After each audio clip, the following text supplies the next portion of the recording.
কখনো মনে রাখবেন, কোথাও গিয়েছেন, শুনেছেন যে ওই মানুষটার, ওই ছেলেটার বাপ মারা গেছে, মা মারা গেছে, খবরদার এরকম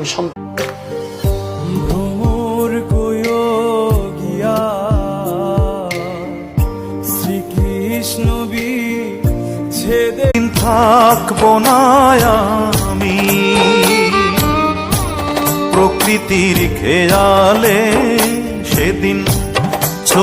ই পাসপোর্ট হবে আমাদের, ছাপার দরকার নেই, পাসপোর্ট এখান থেকে যাবে, আপনার ইয়েতে টেলিফোনে চলে আসবে পাসপোর্ট। এটার জন্য লাইন ধরতে হবে কেন? অফিসে যে ই পাসপোর্ট হবে আমাদের, ছাপার দরকার নেই, পাসপোর্ট এখান থেকে যাবে, আপনার ইয়েতে টেলিফোনে চলে আসবে পাসপোর্ট। এটার জন্য লাইন ধরতে হবে কেন? অফিসে যে আপনি যদি চান যে আপনার ছেলে মেয়ে নাতি পুতি ওই মাইক্রোপ্লাস্টিক খাক, ব্রেইনের মধ্যে মাইক্রোপ্লাস্টিক, রক্তের মধ্যে মাইক্রোপ্লাস্টিক